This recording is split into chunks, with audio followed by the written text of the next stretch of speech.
बार बोल तो दिया करो। राम राम। रुक रुक, कुछ लगा है, हटाओ हाथ। अरे हाथ हटाओ, अरे यार हाथ हटाओ ना भैया। राम राम जी, मुझे आप लोगों से बहुत ज़रूरी बात करनी है क्योंकि मैं 2 दिन से बहुत ज़्यादा परेशान हूँ क्योंकि कंटिन्यू मेरे पास डीएम आ रहे हैं कि ये जो लखनऊ वाला इंसिडेंट हुआ इसमें मैंने कुछ बोला क्यों नहीं, एक्शन क्यों नहीं लिया, थप्पड़ क्यों नहीं मारा। और कुछ लोग मुझे ही गलत समझ रहे हैं, कुछ मीम्स पे लिख रहे हैं कि ये तो हंस रही थी, मजे ले रही थी। कि पब्लिक में कोई मुझे ऐसे टच करके जाएगा उसमें मुझे खुशी होगी, मुझे मजे आएंगे। सारी बात ये थी कि जब इनका सॉन्ग के लिए मेरे पास कॉल आया तो मैंने सारी चीजें क्लियर कर ली थी कि इसमें ऐसा वैसा कॉस्ट्यूम तो नहीं है, कोई डबल मीनिंग लाइन तो नहीं है और इसमें ऐसा वैसा सीन तो नहीं है। और मैं शूट पर गई, शूट पे सब कुछ नॉर्मल था, मुझे कोई प्रॉब्लम नहीं हुई। जब इन्होंने मुझे लखनऊ के इवेंट के लिए बोला तो मैंने हाँ बोल दिया क्योंकि मुझे शूट पर भी कोई प्रॉब्लम नहीं हुई थी।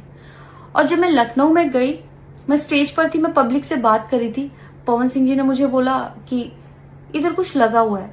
उससे थोड़ी देर पहले ही मेरी ड्रेस वो न्यू थी, साड़ी में नीचे टैग लगा रह गया था। तो मेरे दिमाग में आया कि शायद ब्लाउज का भी टैग लटक रहा होगा। मैं हंसकर उस चीज को दबा रही थी कि अगर मेरा टैग लगा भी है तो वो चीज जिस टाइम मैं पब्लिक से माइक में बात कर रही हूँ उस टाइम ना बोल के साइड में भी बोली जा सकती है, इसलिए मैं उस चीज को उस टाइम पे दबा रही थी। मैंने हंस के टाला, अवॉइड किया और फिर दोबारा बात करने लगी। वो बोले नहीं कुछ लगा है, नहीं कुछ लगा है। तो मैंने कहा नहीं लगा, वो बोले लगा हुआ है।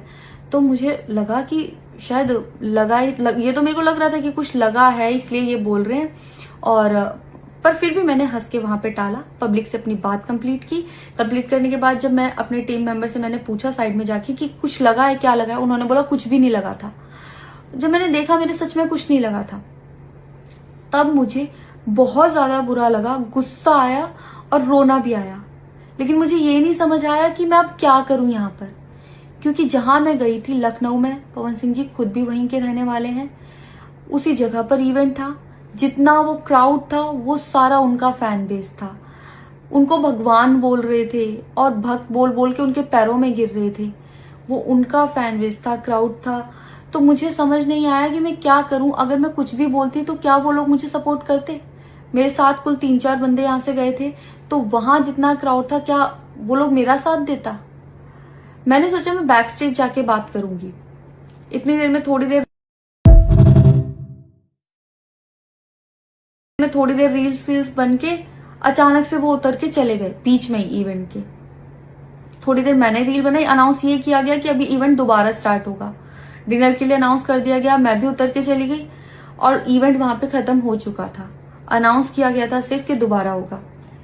नेक्स्ट डे जब मैं घर आई तो मैंने देखा ये बहुत बड़ा मैटर बन चुका था। मैंने उन लोगों से कांटेक्ट करने की कोशिश की, किसी ने मेरा फोन पिक नहीं किया, ना ही उन लोगों ने फोन करके मुझसे हालचाल पूछा कि परेशान हो या कुछ भी, नहीं, कोई हालचाल नहीं लिया। मैं पोस्ट करना चाहती थी, जो लोग लिख रहे थे कि मजे आए या हंस रही है, मैं रिप्लाई में पोस्ट करना चाहती थी। मेरे को किसी का कॉल आया था कि पवन सिंह की पीआर टीम बहुत स्ट्रांग है और कुछ भी ऐसा वैसा मत लिखना और ना पोस्ट करना, क्योंकि वो लोग अगर कुछ लिखेंगे ना बहुत कुछ उल्टा लिख देंगे तुम्हारे लिए और बहुत कुछ कहेंगे और बहुत बड़ा मैटर बन जाएगा। अभी जितना परेशान हो उससे ज्यादा परेशान हो जाओगी, तो छोड़ो। मैंने ये सोच के इस चीज को अवॉइड किया। मुझे लगा 1-2 दिन में मैटर थोड़ा ठंडा हो जाएगा, कोई बात नहीं। मैंने कहा पर्सनली कभी बात करूंगी इस बारे में इनसे। लेकिन बढ़ता जा रहा है, ऊपर से ना उनकी तरफ से कोई रिप्लाई मिला और मुझे नहीं पता कि ऐसे में मुझे क्या करना चाहिए था और क्या करना चाहिए। आप लोग मुझे बताओ, मुझे ऐसे में क्या करना चाहिए। मैं बिल्कुल भी सपोर्ट नहीं करती कि हाँ ये चीज नॉर्मल है या इसको नॉर्मल समझूं। किसी भी लड़की को उसके बिना परमिशन के टच करना ही पहली बात बहुत गलत है, और फिर इस तरीके से टच करना तो हद से ज्यादा गलत है। यही सेम चीज अगर हरियाणा में हुई होती ना तो मुझे जवाब देने की जरूरत नहीं पड़ती, यहाँ की पब्लिक अपने आप जवाब दे देती, यहाँ की ऑडियंस फुल सपोर्ट करती और जवाब देती। लेकिन मैं उनकी जगह पर थी, वो यहाँ पे नहीं थे।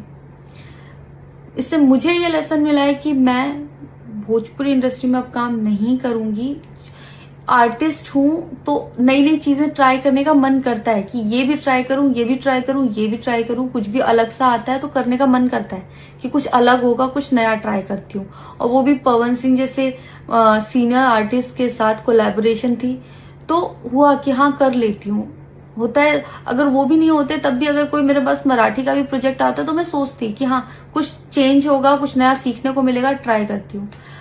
पर ये भोजपुरी में काम करने के मेरे साइड इफेक्ट थे जो मेरे साथ हुए।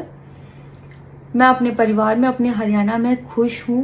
मुझे नहीं करना काम भोजपुरी में। पर आप लोग मुझे जरूर बताना कि इस सिचुएशन में अगर आप होते और आप वहां पर होते तो आप उस टाइम पर क्या करते और मेरी गलती कहाँ है। जय श्री राम।